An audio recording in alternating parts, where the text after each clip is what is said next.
And the sky was made of amethyst, and all the space cats looked like little fish. Hello. Welcome to Space Cats Happy Hour podcast. That was, I didn't do it as well as I did it when I recorded it a different time, but that was my Johnny Cash covering Hole, covering our podcast intro. But it ended up sounding like the Friendly Giant or something. The what? Do you know the Friendly Giant? Or is that Canadian? The big friendly giant or the friendly giant? The Friendly Giant. Oh, that I don't know. I know big Oh, friendly giant. super, super soothing Canadian show for kids. Oh, it's a With a, show. yeah, yeah. Um, with an elderly man and like two puppets, I think. It was Jerome Giraffe and Rusty Raccoon, and it was like just like it would only be about 5 or 6 minutes every time, and but it was like very, very relaxing for the nervous system. Anyway, some nice friendly giant energy here with us. Recording this on January 20, is it the 22nd? Okay. 22nd? Yeah. This episode we are calling Celebrating the Year of the Snake slash 2025, the blessings and the parts of us that died. So, um, I thought it was good to do this fun thing to do, but also like worthwhile because I think so many people have spent 2025 looking at that year through a very harsh lens. And so, um, yeah, I think it's always nice to have an opportunity for like a positive reframe for the old heart and well-being and stuff. So I highly encourage, if you're listening to this, join along. Um, like think about your blessings, think about the part of you that died, and if possible, like share it, say it out loud, record an audio note of it, express it in some form, write it down so that it's not just in your head, to really like get it out there. It's a very good practice. I've been learning that myself. It's like, oh, just get it out of the head, and it actually kind of clears the fog and stuff and brings it into form. Um, anything you wanted to, any updates or like any new? Well, you're drinking out of a beautiful new mug, Oh yeah. and My it's a my tea. s- my sister got this for me from her local bookshop, Serendipity Books, and I'm using it for my tea. I drink more tea these days because um, I've gotten some. I have a friend who has decided he would like to help me with my nervous system, and he made sure he's provided me with a bunch of tea because he did some research on autism. It's really cute. It's so nice. Yeah. It's a really pretty mug. It's a beautiful, calming, like Yeah. green. Yeah, and it's just like it fits in my hand. It's like literally the perfect tea mug. I was like, well, this Mm. is just all working out perfectly. So I'll take it. No, we're both drinking out of green now too. I have Mm. these green You're, glasses that I yeah, got this year, a little I bit love your vintage glass. style. Yeah, baby.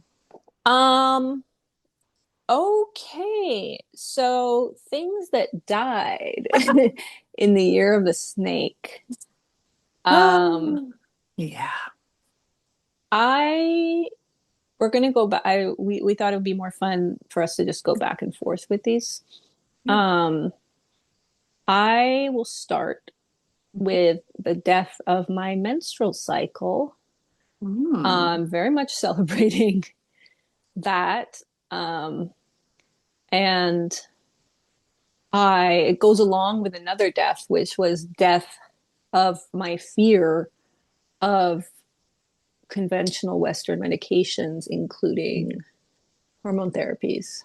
Mm. Um, so Uh, yeah, I've had hormonal stuff my since since menarche, and finally got around to doing something about it. It took a lot. Um, and went on, yeah, I've got an IUD with the progesterone in it, and then I've got the the gel, the estrogen bioidentical hormone gel. And yeah, it's making a huge difference in my life. I just watched this British show called Riot Women, Never heard of it. uh, about these women in their like 50s, maybe some of them are 60s, who decide to form a punk band.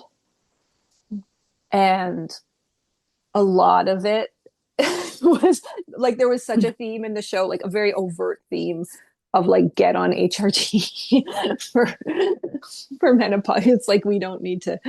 Anyway, that was like I'm not that's not the solution for everybody. And some people are far more better suited to other things like herbal, natural, and like beans. Everybody's on the beans talk is talking about how beans sort you out. Eating like, Any kind of bean or yeah, any kind of bean, and you eat like a cup.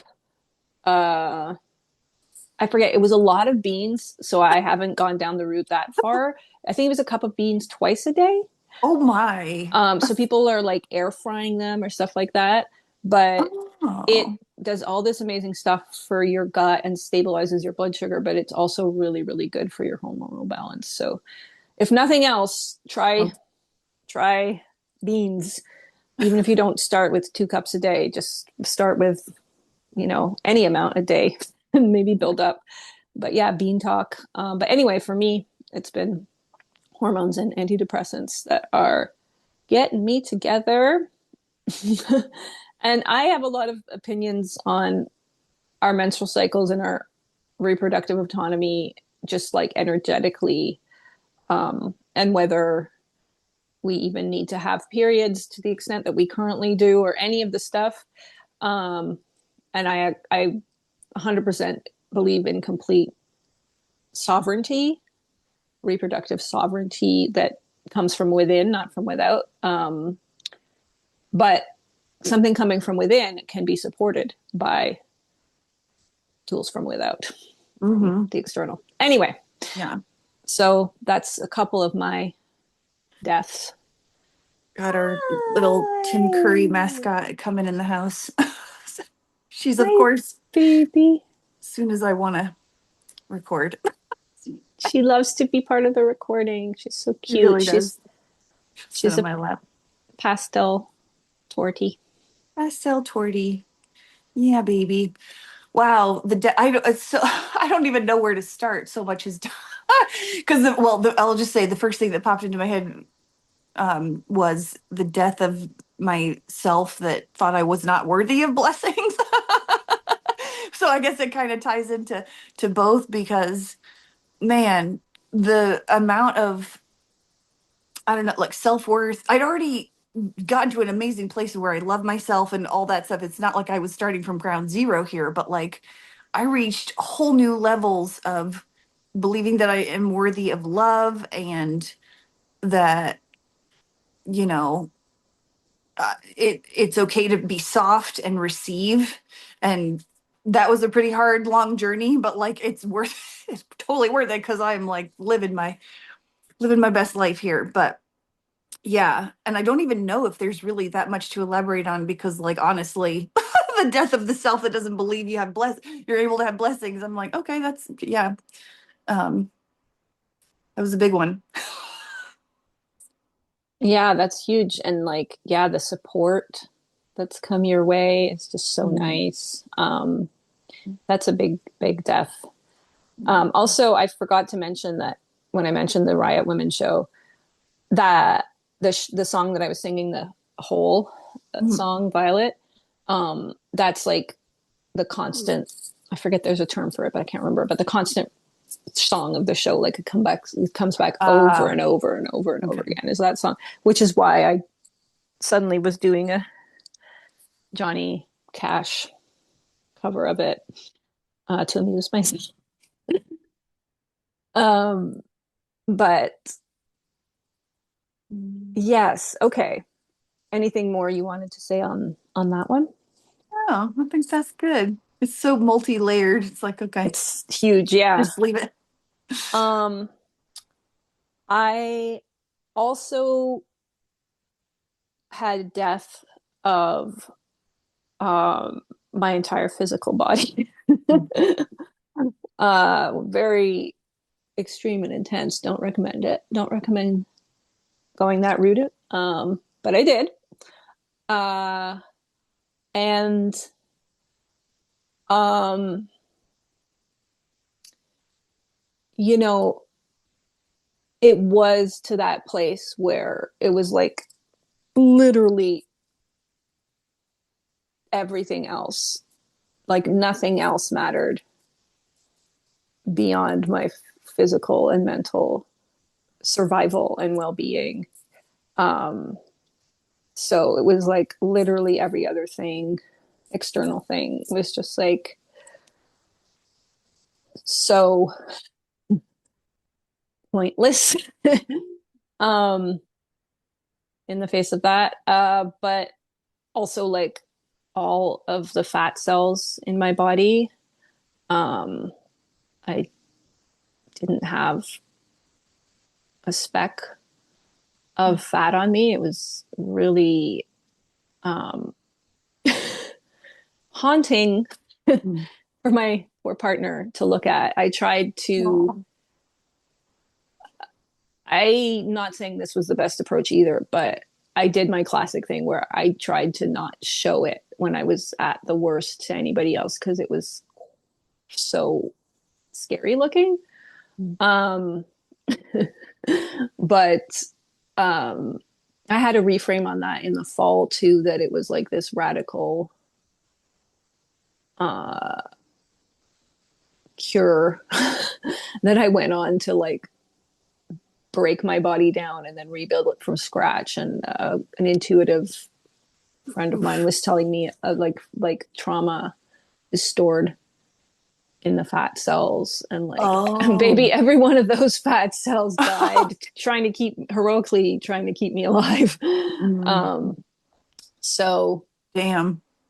yeah, and like out of that came more. I was already experiencing body upgrades, like especially around the beginning of when I woke my consciousness expansion, whatever. Boo, all the words sound trite and like overused now. When Yeah. that started, like I was suddenly in this place where all my aches and pains were gone, and I just felt really light in my body. That lasted a while. It was really great, but then, yeah, then like all this integration happened, and various energies moved through and all sorts of stuff that had physical implications. But yeah, just really crazy physical regeneration stuff, what witnessing it in myself, like having that fainting and cutting my chin open on the sidewalk and having scars all over my face, and then having like within a week, like it looked like nothing happened to me. And I like Mm. put my this weird thing in my chin that was formed this lump under my chin, and I just like smooshed it away, and like it just went. It was anyway. So just like trippy shit like that came out of the ashes of that and continues to show up in interesting ways. I can't think of any right now, but I will report back because they've been very trippy. But that one was like also, oh yeah, bruises that would heal like huge bruises that would heal like whoop Mm. stuff like that. And yeah, so that was a big one, the body one. Mm. Yeah, that was rough. Oh yeah. God, I can't even imagine. Um, yeah, you did a lot with physical and like health stuff. You chose a like pretty gnarly, The but last that's like thing I would ever have wanted to choose, by the way, just all of my like my hypersensitivity. Like I have such a low tolerance to pain and discomfort. Oh, Like yeah. because of the Yeah. spectrum stuff. It's like, anyway, sorry. No, I that's interrupted. good. I'm glad you're back. I'm glad you're back alive. Oh man. Well, I am going to throw into the kitty a death of boundarylessness for me. I learned, woo, that it was some rough going on correcting that. I didn't even realize I didn't have boundaries. I mean, I did to a certain extent because I was learning to say no and, say like what I actually want, but I didn't realize how deep it all went. It was just so invisible to me. And I had some pretty clear examples through conflict and all the stuff that's been rough about the year, but it like shook something and something like broke. It was like a bone that had been set wrong and I had to re-break it and set it. So at least it's set now and I feel so much better. And I I love and I think it needed to happen the way it did because I was like, why, how do I still not have boundaries? But I think I needed to work on other stuff first because now when I hold the boundaries, I don't feel like an asshole or that I'm being arrogant or that I'm being, whatever. It's like tied in with people pleasing stuff. And I can hold the boundaries with compassion for other people, like, whatever I'm having the boundary against. Um, but they're still firm, no one's getting through. So it's a real, I'm still kind of getting used to it because I'm like, oh, I'm like becoming the person I've always wanted to be, or like I read about in stories. I'm like, oh, I wish I could be like that character. I am that person. And I'm like, ooh, that feels pretty good. So the voice box got a real upgrade this year. Real upgrade. Yeah, kudos to you. That was incredible. The boundary setting you had to do. Um, do you feel, does it feel easier now? Hmm. Does that, So much yeah, easier. It's just like natural, yeah, I just don't let things in. I don't know. It's just really nice. And I feel relaxed about it too. It's like maybe that's tied in with the naturalness. It's like, oh, that's how I'm meant to move through the world. And I was kind of not for most of my life. that's So, fucking fantastic. mhm. Yeah, I mean that whole experience, that physical thing was also about setting boundaries. Like um I was just kind of letting the experience just go further and further into this extreme. And I really needed help to stop it. Like I really needed encouragement and help from my loved ones to help me be like, no, you're gonna die. Like I knew I wasn't gonna die, but it's like we're showing you like you're on the brink of death. Like you gotta like get something to Mm. um so yeah, the boundaries thing um was a big part of it for me too. And I also, I mean, I had already done so much stuff with boundaries. I still find it, there's things that I'm finding easier, but boundaries in the moment I've been working on, but it's still like, uh, something that I get, like my nervous system gets, and I get overwhelmed just because physical, like verbal in the moment setting a boundary is not the best avenue That, for me with my yeah. autism because I get nonverbal the moment I'm stressed out and I lose all my thinking faculties and stuff. And so it's usually like more like a process where I have to come back afterwards and set boundaries like retroactively or whatever, which is fine. Yeah. Another thing with that whole experience and beyond that has died. And it's ongoing. This one's like gradual, but I feel it. I really have been feeling it. This is an area where I have been feeling stronger. Again, with the support, it's all just energy frequencies. So the frequency support for me, again, this is like SSRI that I had tried uh, years ago, and it was actually the exact same one in the end that I tried again. I didn't realize that because it has two different names, but Mm. and then this time it was like it worked for me, and the last time it like I had this horrible reaction to it and got super anxious. But also part of that was I did, just in case anybody else is like freaked out about SRSRIs, I started on a tiny sliver. I cut the pill. It was a pill that was able to be cut. So I cut it and I took the tiniest sliver for a day, and and I worked myself up to a quarter of a pill. And then I worked myself up to, a half. So I went so slowly because that onboarding was not for me. That onboarding where it makes you even more like the level, I could just didn't have a tolerance for that. And that was very helpful and successful for me. And I did it in combination with Ativan. Mhm. Uh, and that was also necessary. I mean, the place, I mean, I was starting out at my lowest weight too, so there were all sorts of stuff going in there of like how that would affect your sensitivity, and like being just totally traumatized and fried. Mhm.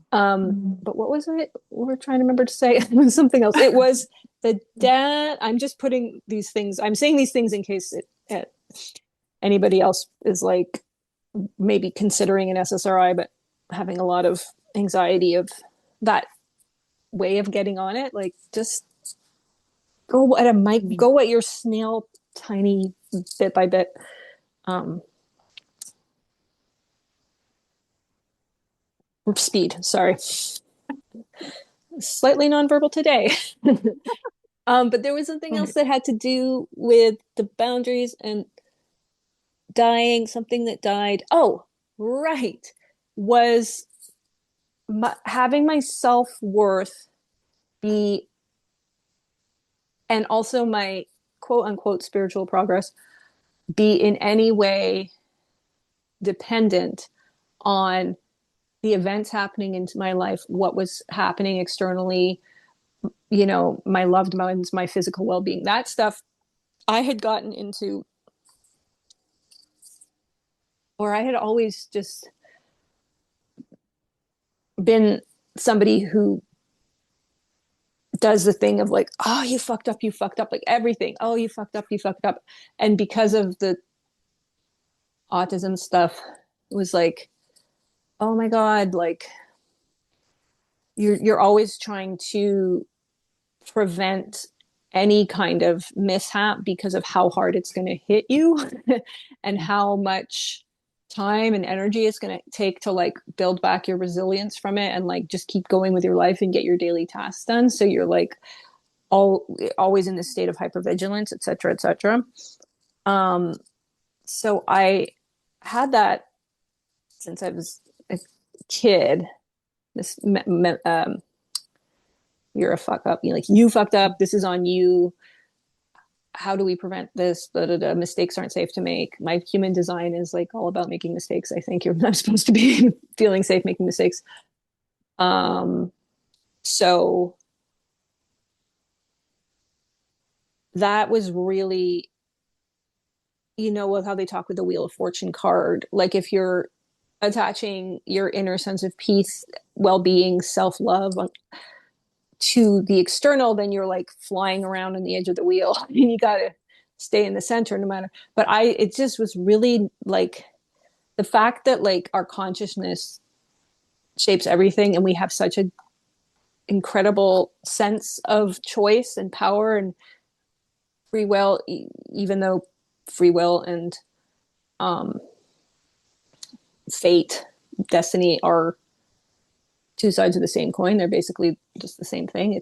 That's the beauty of multidimensional reality. You don't have to have either or whatever. But it's just so, it was so staggering to me, and it just, I interpret it through my lens of like, well, then that means that anything that goes wrong in my life that's like really traumatizing or upsetting or comes with a loss or whatever, or doesn't succeed the way I want to succeed, especially, is like my responsibility and my fault and stuff. So that was a big death this year of so many parts of that. And it's still happening in different areas of my life, but definitely, especially around, well, I'll just say it's still happening. It's still sinking in that like everything isn't my fault. Mhm. And that I'm supposed to make mistakes and it's safe to make mistakes. And that's my purpose. I love that. So many things you were saying were like popping up for me too. I was like, yep, that. And then like just quickly going back to the boundary thing, I totally am right there with you with like not being able to necessarily always set it in the moment. But what I've been able to do is like remove myself a lot for so I get to make the boundary kind of I prepare myself like I'll listen to a voice note or I'll get a text or whatever it is and I'm like okay and then I get to just say the thing but even in the moment I have gotten better because my emotional wave is the kind that's like or all emotional waves but like when you're in an emotional wave you don't always know how you feel about something right away and so I need to like sleep on it or like think about it for a couple days or even a week or however long it takes and then they can be like okay I actually feel this way but that part is actually more comfortable for me that's like becoming more natural where I'm like okay I need to take the time and I can communicate that I'm like I wasn't really sure how I felt about this in the moment, but I do have some clarity and I get to like, whatever. So, and I did have an example of a, like the internet guy came to install the thing and, not that this is necessarily a boundary, but it felt like it to me. And he was very nice, lovely young guy, just like doing his job. And he did this thing where he was trying to like, obviously sneak it, not try and catch me on a promotion of like buying insurance or like whatever and it wasn't he I wasn't blaming him at all for any of this and I was very nice to him but I was like oh am I allowed to think about this or is this the kind of thing that you have to decide right now and then the offer's no good at the end of the day he was like yeah it's that I was like well no I know it's a company policy it's totally fine but if I can't think about it then it's going to just be a no autumn and he was like okay like and there was no conflict it was just like and I would never have been able to do that like even last year or well before Year of the Snake or whatever anyway and That's then yeah amazing. You were so, the thing that I'm really impressed is you were able to be so gracious because that's what happens with me when I shut down in the moment is because it goes into fight or fight and I lose all of my diplomacy intact. So I I can set a boundary in that moment, but I'm always suppressing it because it's going to be so yeah blunt and like possibly like yeah aggressive, right? yeah Oh, that's amazing. Good for yeah you. it felt good and I forget what else you were saying about Oh, the external, the having my self-worth. oh yeah Um, because the self-worth was tied in with me for the no longer accepting scraps um but that was also tied in yeah the internal anyway I might have lost it which is fine it's like I still said something that died oh, I that is amazing. No, I do find that you have a great ability to be diplomatic. oh That is thank you something I want to like 6D absorb for myself okay is um diplomacy, which I know just comes from a feeling of safety in the Mm, moment. yeah Like a lack of a sense of threat.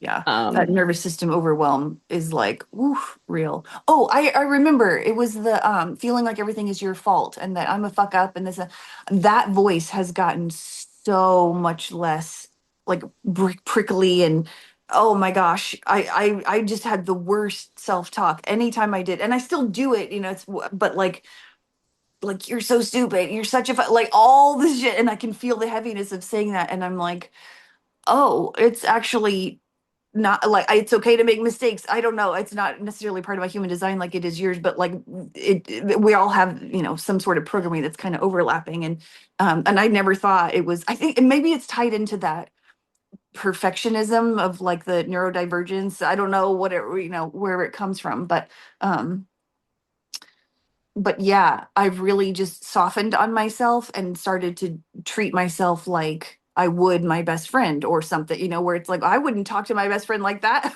Why would I talk to myself? And these things, but then like doing it is different. And I'm now able to do it. And I, I just feel a lot softer, and I don't have that like, it felt like I was just directing knives inward as much as I could. It's like, let me just bleed out. So it's like, okay for everyone else, or I don't know what whatever. Yeah, yeah.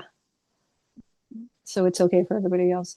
I mean, this is also something that's in progress for me. And I'm like, I'm at the point, things are just dying and I'm just trying to rest, and Yeah. they do still come up, but I've tried it when they come up, give them as little engagement and like Yeah. introspection and stuff as possible to like take my energy away from that process of like always healing something or like Yeah. whatever. Like now it's like the year of the snake, so it's like always shedding.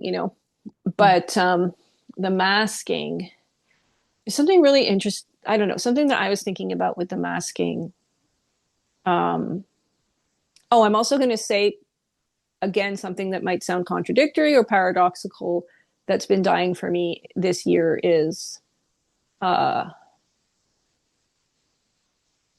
whether autism is like a helpful tool for me to keep considering myself through a helpful lens, or like if it's gotten a little too calcified and turning into identity thing for me.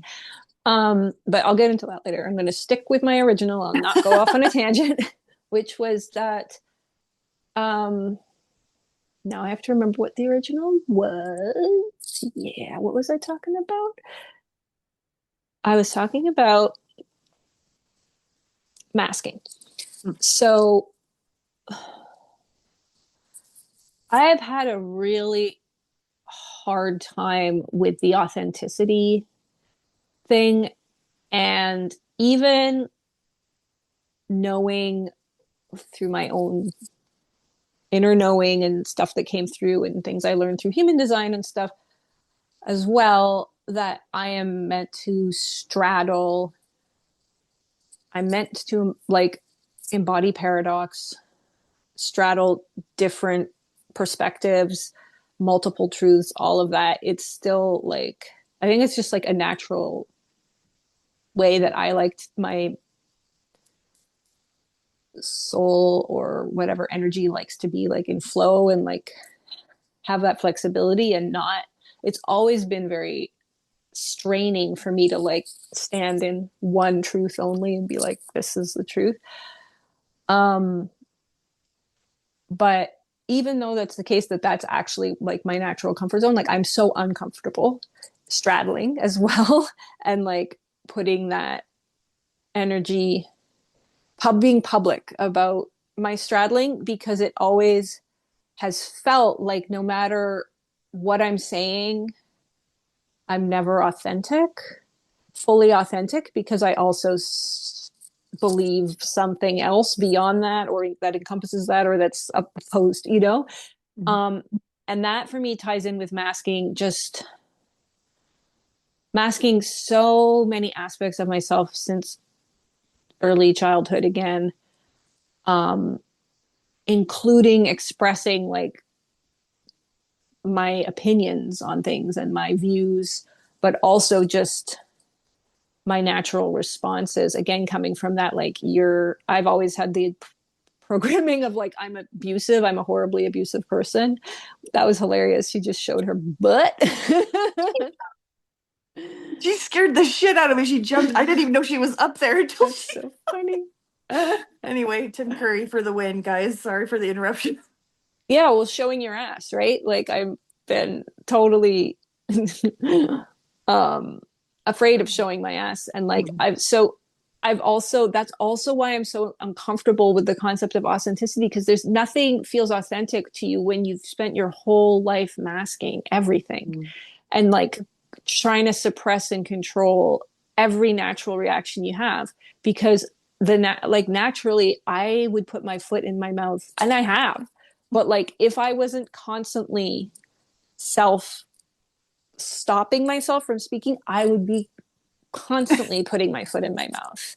Like I would be that ADD person that's just like, you know, um, and and so it's very stifling. Yeah, Like you're just it is. you're like squashing down anything natural that comes Yeah. out of you. Um, and so I feel my masks have been dropping, but it's still like, ooh, it's just I just still, that thing of being perceived to me is so uncomfortable, especially it's because once you've experienced a certain amount of linear time in your body with your experiences and your stories about yourself, it's like, and you've had all that time behind you masking, it really feels like you're like pulling your dick out and waving it at people if you stop masking, right? Like just Yeah, like it's just good point. it feels so extreme to me, because the quote unquote real me includes there's it's always these parts of me that are getting repressed. So there's parts of me that are like really blunt and like very aggressively assertive. Mhm. And Mike gets to see them, but that's pretty much the only person that gets to see them, because we live together and it's just impossible to keep up the thing. Yeah.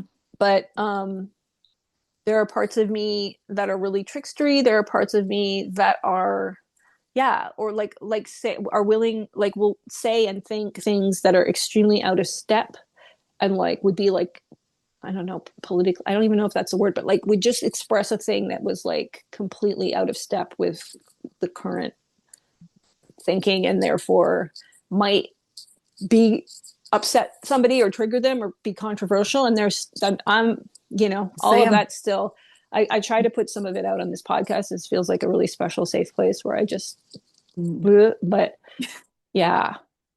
So the masking, it's coming off, but boy oh boy, that one's like woo. Yeah, I've been going through a similar journey of,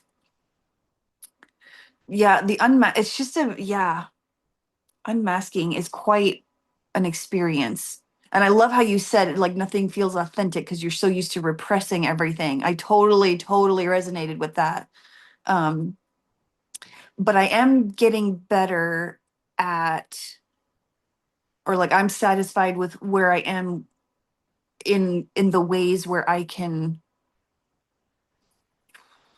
even know how to say it. It's like I'm saying what I really think, and I'm finally able to balance the bluntness that I know I want to say, like the truth, but I can wrap it up in not something palatable. I don't mean it in like a people pleasing way, but in a way that like lands for people that doesn't feel like and so because before I would communicate and I would be too beating around the bush, two people, I would be like, well, let me just say the thing, but not say the thing because I'm going around it to be nice and to feel it's like, wow, all the energy of trying to figure out how to people please with that is not. And so what I do is I put myself in, it's like it's a combination of like I take what I think I want to hear from myself or whatever if I were that person or if I were in that similar situation, and also taking what I know about the person. So it's not like I'm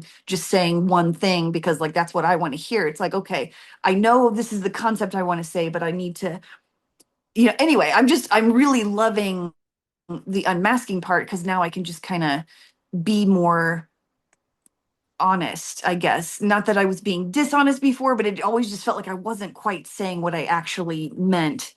And now I can. I'm working on it. It's not,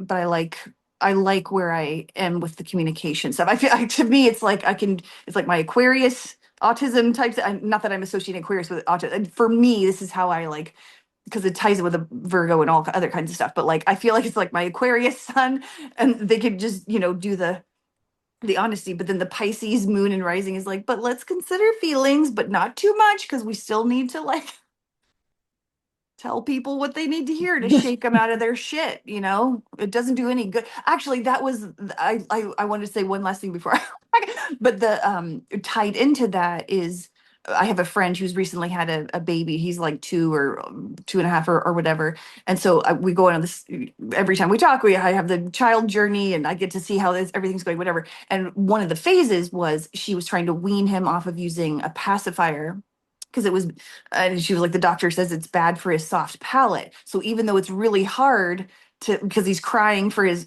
pacifier, she's like, but it's bad for your soft palate, and so I have used that as a helpful tool for me. Like, if somebody, if I find myself trying to like take on other people's pain, like I used to do crazy amounts, and just like toxic empathy and all this stuff, I'm like, but it's bad for their soft palate if I do this, or it's bad for that. So Right. that really helps me, just like, oh, I don't have to, they have to deal with their shit, but I can still be compassionate. Just, I think it also ties in with the boundary stuff too. So anyone needs a phrase, it's bad for their soft palate. That's a really good phrase. That's so helpful. Yeah. I would kind of also like to 60 absorb this year that trait that people have where they enjoy being abrasive. Mm-hmm. Like, I don't even necessarily, I'm so tired of being so deliberate and thoughtful about everything I say, or on the other end of the spectrum, like it all comes out in this one moment, like having it then all built up and then come out.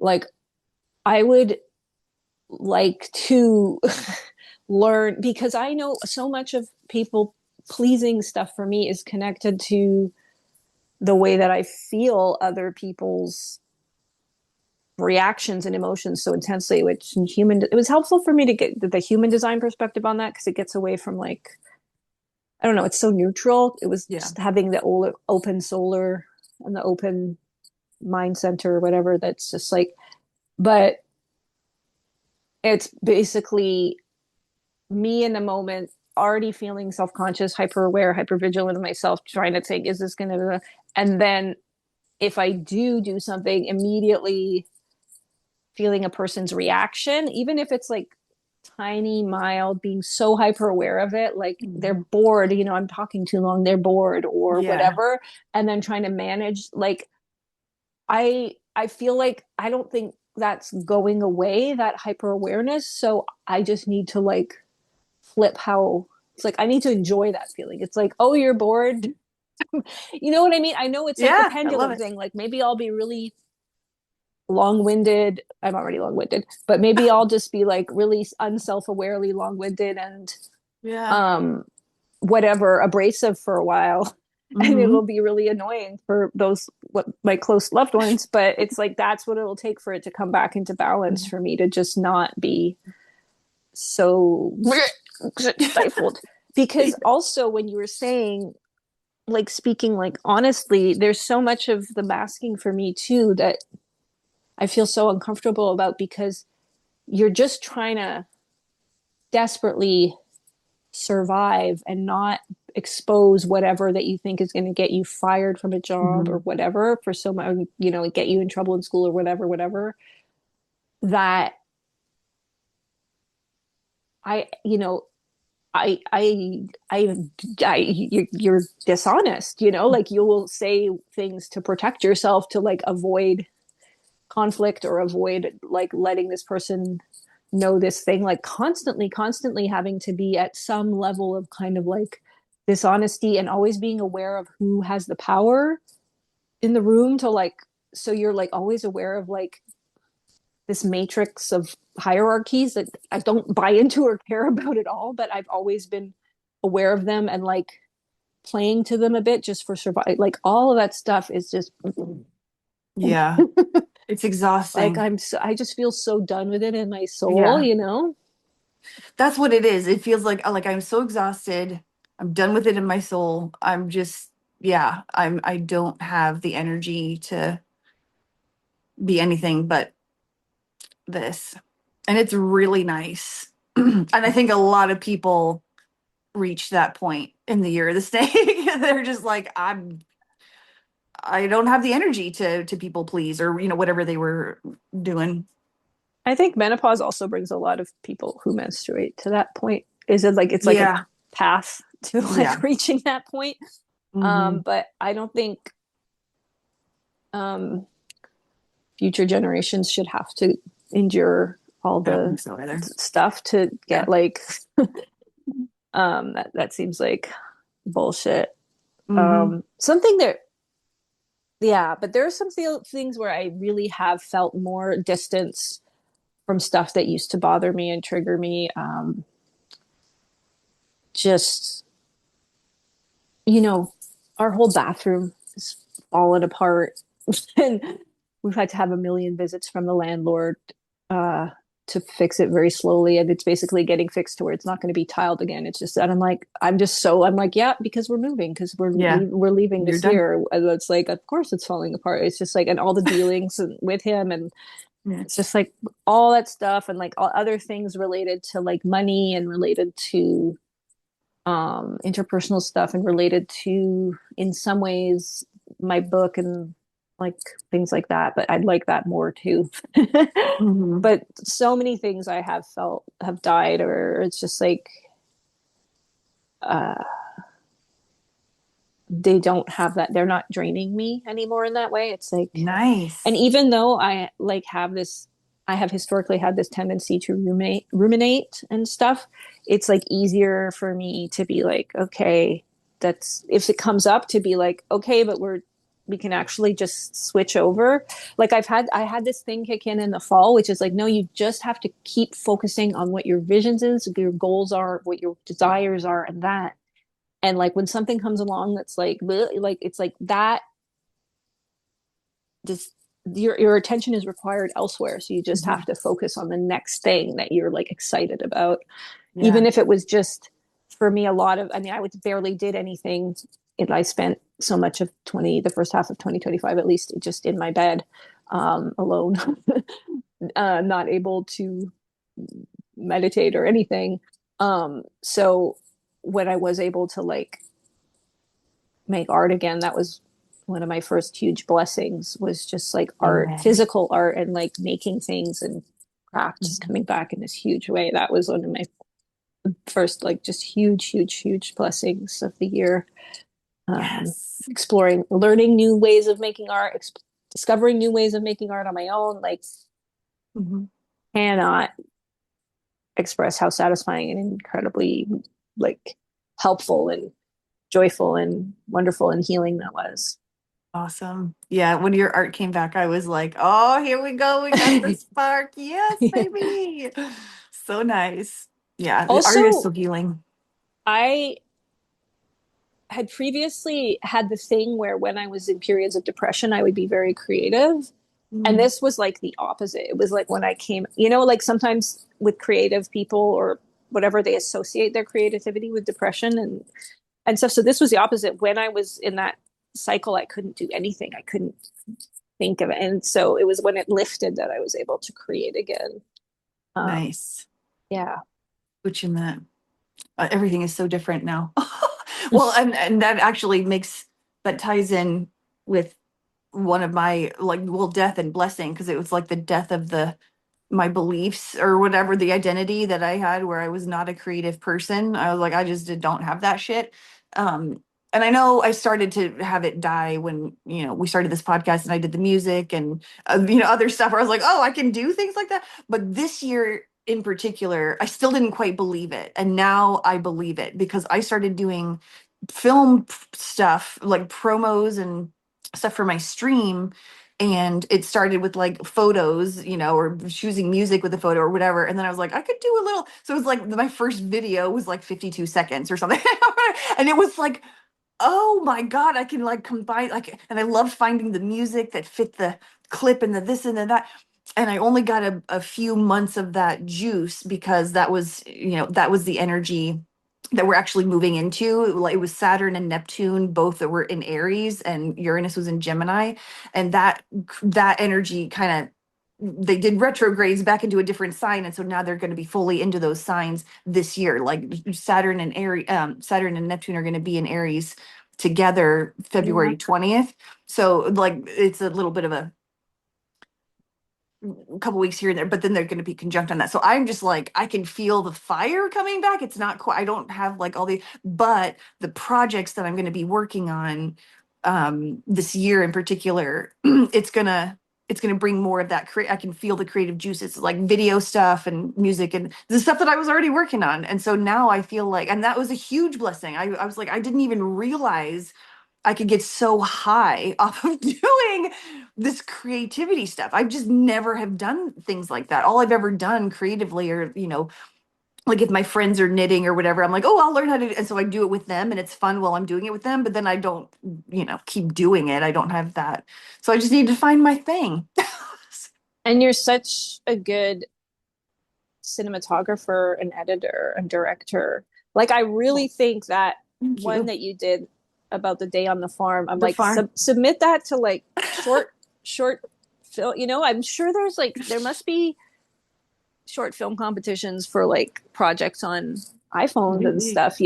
Probably. Well, I mean, there's Good been point. movies that have been nominated for Academy Awards that were shot on iPhones. So I'm sure those boundaries have dissolved anyway. But Ah. I'm like nominate it, submit it for all the awards. It's so good. I love you. Thank you. It's so Thank you. It was beautiful. fun. It was fun. I had a good time. Yeah, that's a great. I mean, yeah, the creativity stuff is such a blessing. Another huge blessing in 2025 was, especially towards the end of the year, was just my feed was just inundated with these amazing news stories Hmm. about all these health breakthroughs, literally for like every single disease and condition, and all of these positive environmental updates and countries taking these really great steps, and all this stuff where it was like animal cruelty. Like suddenly all the countries were like, we're animal cruelty was like at the forefront, and so they've taken these huge measures.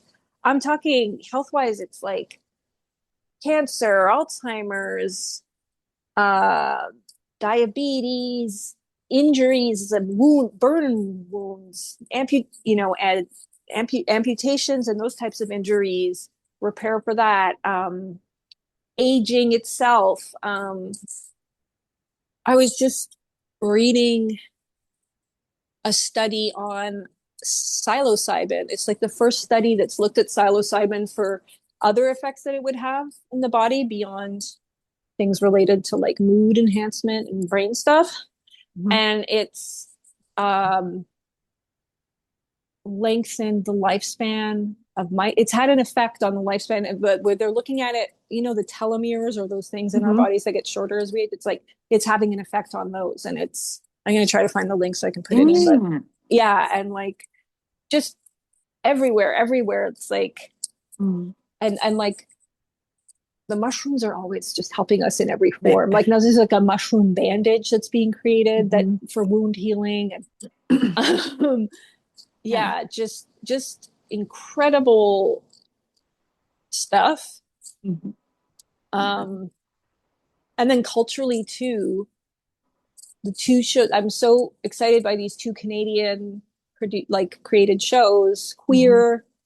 queer Canadian creators that have like blown up around the world and are just having this like incredible effect. And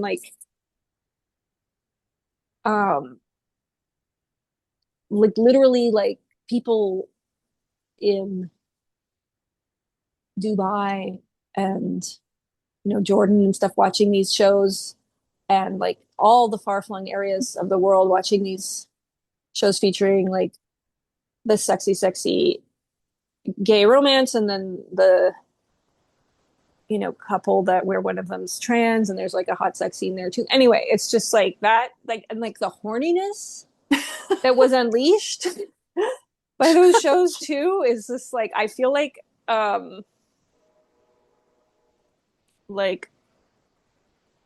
especially people,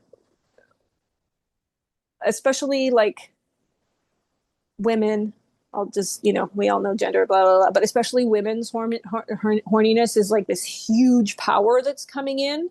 Okay. That's like this unstoppable force. Like that's what drove heated rivalry to where it's at. It was this like massive, massive wave of horniness that was like mainly women of all sexual interests, right? It was Mhm. like lesbians, whatever. Anyway, so that stuff was really, really cool. And it's just like really important to me to keep focusing on those stories because literally the the stories that are telling you another story, they don't serve a purpose at this point. Are you not aware and educated enough about the dark sides of the world? And it's like they're just, the only purpose they serve right now is to further deplete you and wreck your health and wreck your mental health and make you feel more isolated and powerless. So fucking tune out of those stories and Mhm. tune into this like amazing wave of like really cool stories. There's stuff on the, Mhm. political fronts too that people are doing and joining together and all that stuff too that's really good, but um like that stuff, when you wade into that, you're opening yourself up to a volley of other stuff. But anyway, no matter how you can do it, and that's where the boundaries come in, because when you go to the workplace, people like to yammer Mm. about Yeah. news. It depends, I guess, but some people really like to yammer about the news. And Mhm. so set those boundaries just for your own sake. Set those boundaries. It's totally fine to say, hey, I can't do the news at work. This is the news is a shitstorm. It's affecting my mental health. I don't want anybody to talk to me about the news at work. That's Yeah. perfectly acceptable. It really is.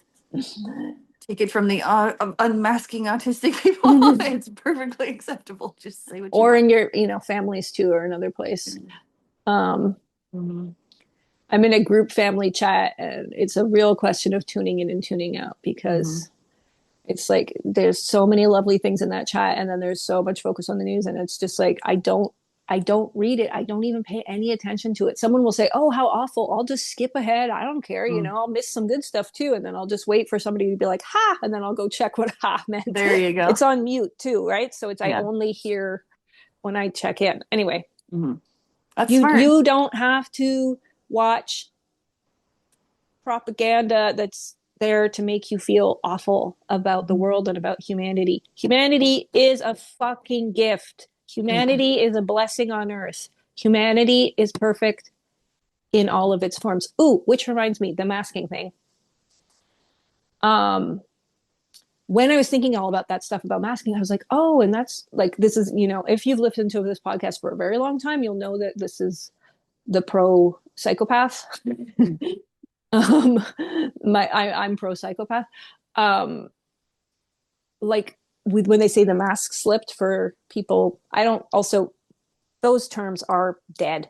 Mm-hmm. Whatever people who exhibit the traits that we are currently calling sociopathic or borderline, antisocial, whatever, all that garbage, whoever, these are neurodivergent people. Do you think that's neurotypical? These are neurodivergent people. There's not good neurotypical and good neurodivergent and bad neurodivergent. There's just neurodivergent that needs like care and love. And that doesn't mean unconditional care and love doesn't mean that you allow someone to destroy your life or whatever. You can set boundaries. You can cut someone completely out of your life and still connect with them in the heart space and have unconditional love. The thing that I did, which I will talk about in a future podcast, I did a huge energy work related to the US branches of government. It's very kooky, but the most important thing I did at the end was I took a representative of all the agencies and the branches, including um, executive and also like things like ISDA. And I took a representative and I took them into my innermost heart space, and I connected that with them over the things that I felt the connection to, which was that desire to hold on to the old and to control reality. And I was like, felt in my heart that compassion and unconditional love come through. And it's just like, that's when the energy shifts. And it's very, very, very powerful to um,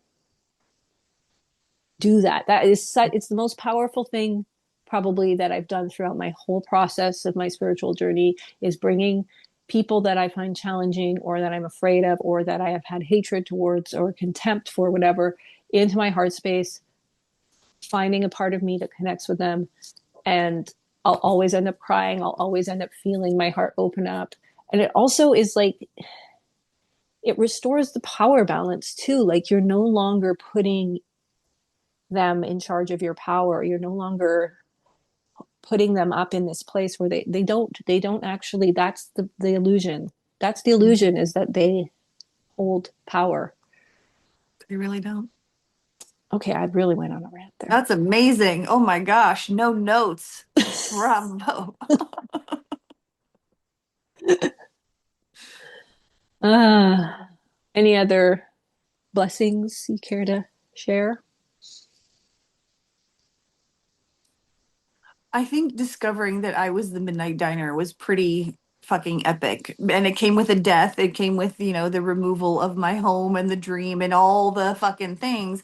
But losing that, and I don't know, it's like losing that brought in all the love, and the including the self-love, because I was just like sitting there like, I am a loser, I got nothing, what the fuck, I can't even do anything right. I knew, it was, and I told the story on the podcast, so it's not like it's not whatever, but like I knew I was in a good mental place about it. But also the programs come Right. up and you process, all the things.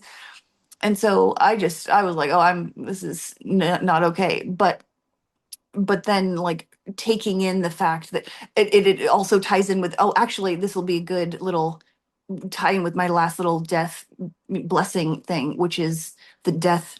I'm going to say the death of fear, because like it's not like I don't still experience fear, but my former relationship with it, or whatever, and how part like losing this thing, because it was about destabilizing my whole nervous system after losing that house, after the farm and all that stuff. It was like just like remapping a sense of safety, and I just felt like I didn't know where I was. It wasn't that I wasn't grounded, but I was just like, I'm not okay right now. So the body has to like figure shit out. And I didn't like disassociate, but I sort of disassociated. I just like needed the quiet to do the remapping or whatever. And part of that has been tied to my scarcity, lack, financial stuff, where I've been like, I need money, blah, whatever. And I know money is not abundant. I mean, it is part of abundance, but it's like there's others. And I knew that I was exploring the different forms of abundance by not having money. I knew all this stuff, but like I still felt all this fear all the time, fear and anxiety in my body over this stuff.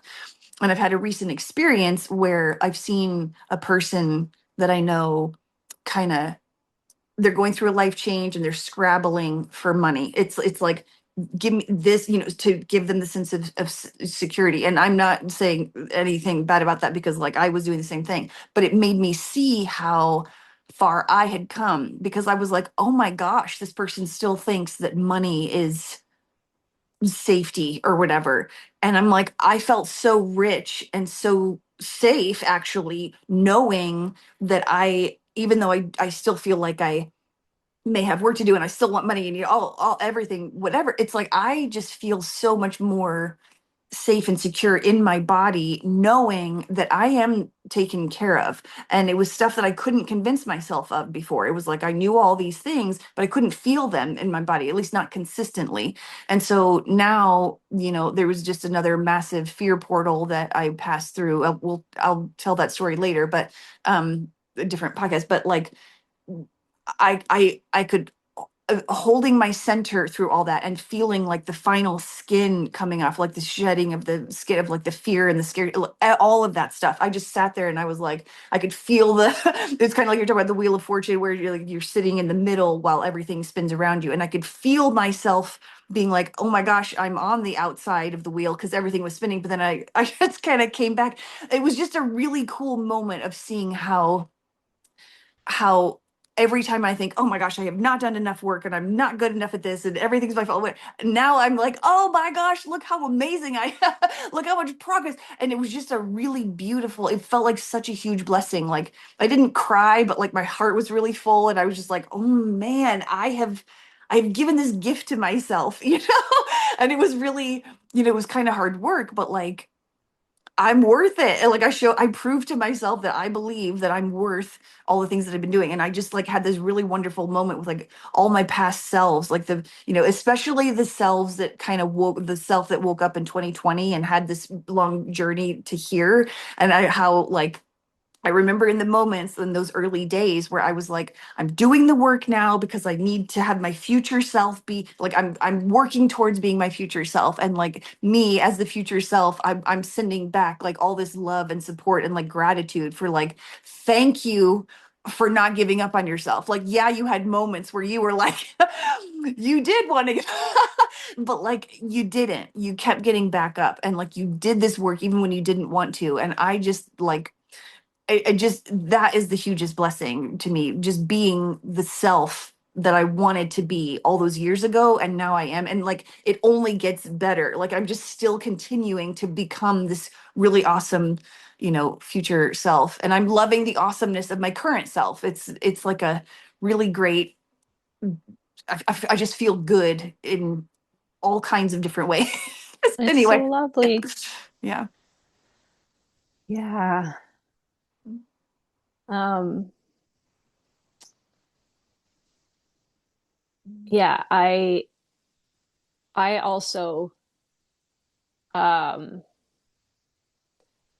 when people talk about not just money but blessings of any kind coming in these really weird and unexpected ways, one of my blessings in 2026 was like I'm one of those people now when you think, you hear people talk about and then the money showed up in this weird way and you're like for you, and but Yeah. it's like I'm one of those people now where it showed up in a really weird and trippy way through via my partner Mike, who I think he likes money, especially to come to him in very unexpected and bizarre ways. So he had gone to this cult high school. It was in Canada, but it was run by in Southern evangelical Christians, and there was it was very culty. It was a boarding school, um, and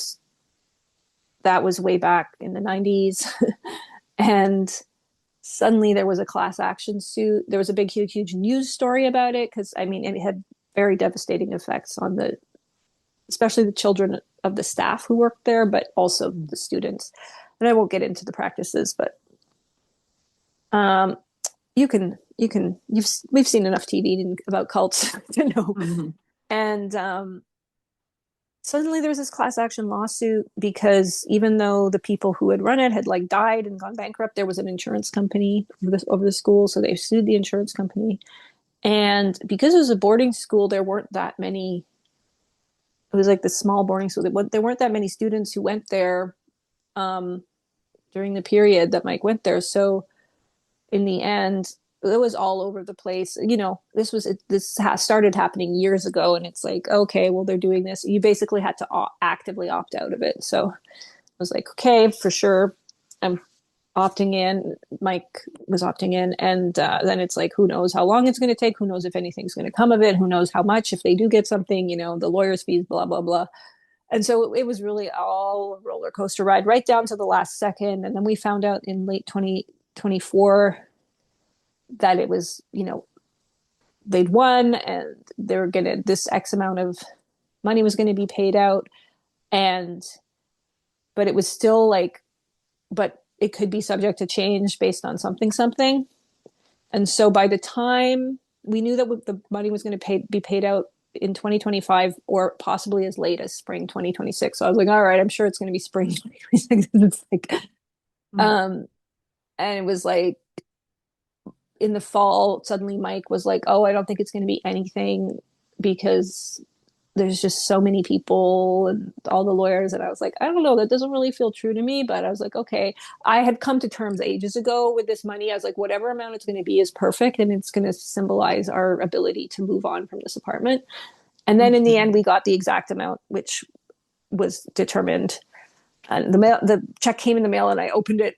Mike was like, I'm scared to see what it is. He was thinking maybe we'd get like $1,000 or $2,000. We got $24,000.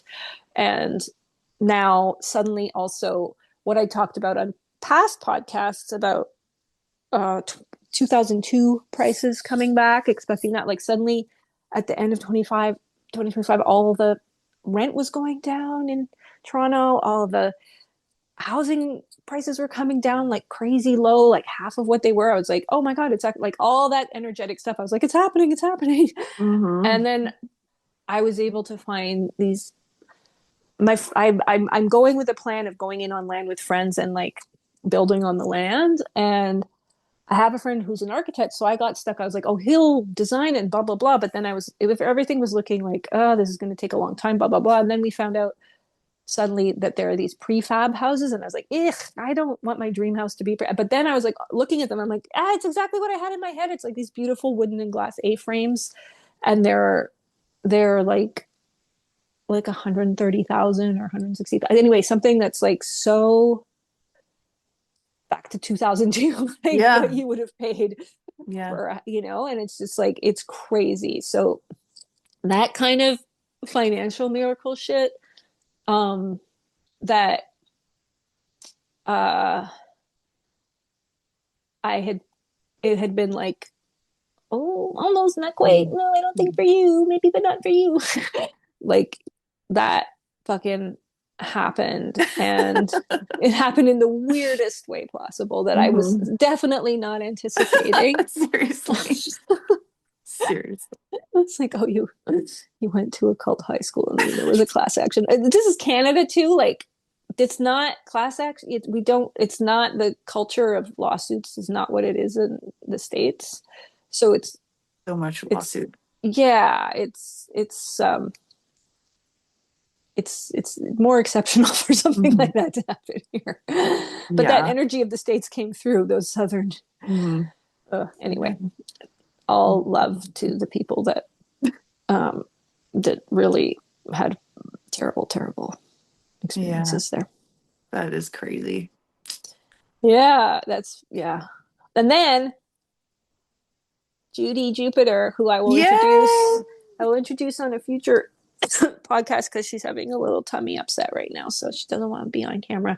But the most beautiful, perfect cat in the world. Uh, we adopted her right before Christmas, so Christmas was like one of my best Christmases ever. She's just magical and perfect and precious and so sweet and loves to play and loves to be social and so curious and just talks and trills and chirps. It's just a little She's pretty perfect, awesome. perfect I'm glad you angel. got her. Glad you found her finally. Yeah.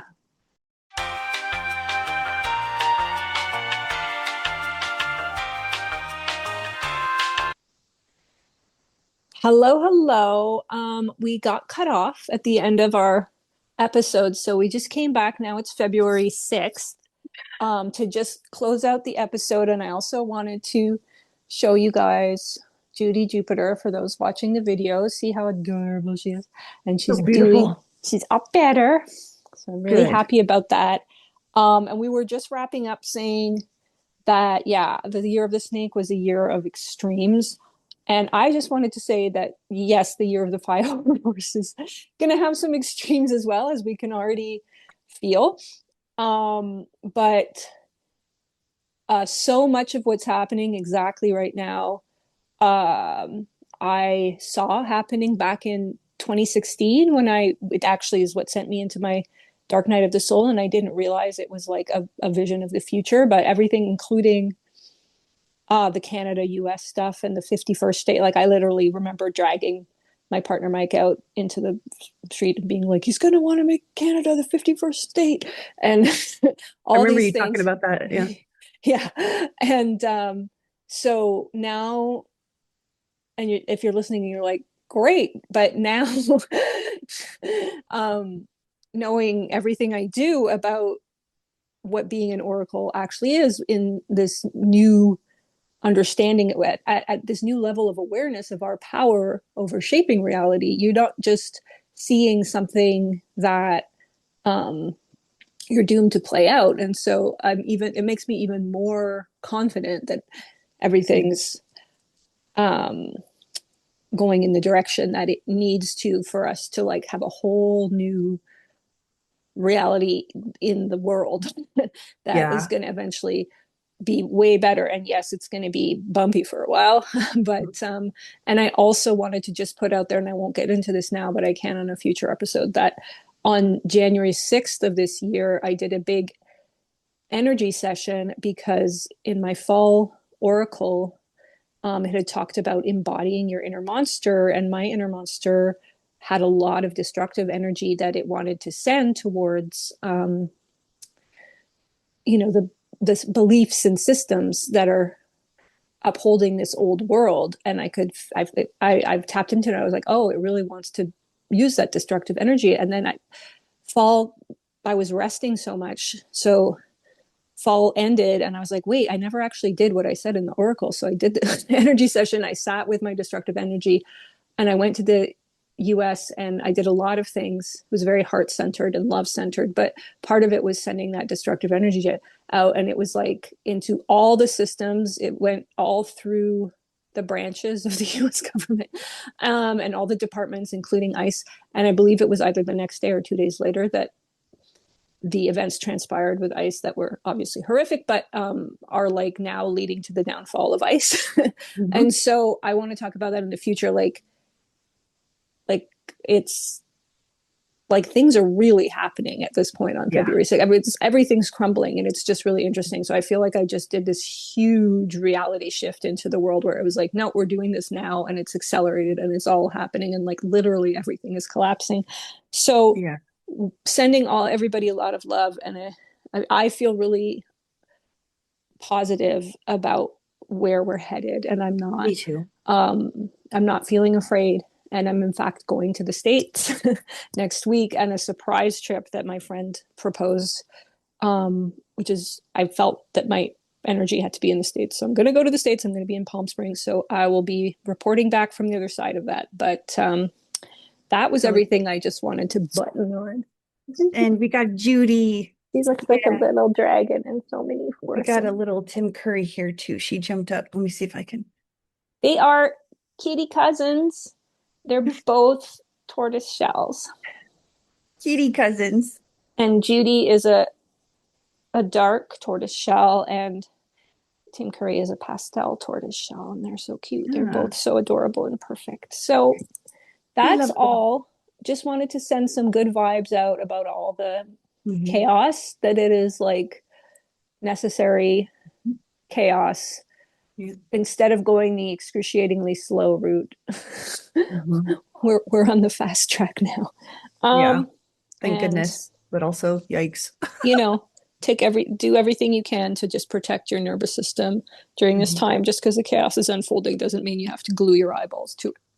Yeah, One point. love you guys, and talk to you again soon. Bye. Bye, bye, fellow space kitties.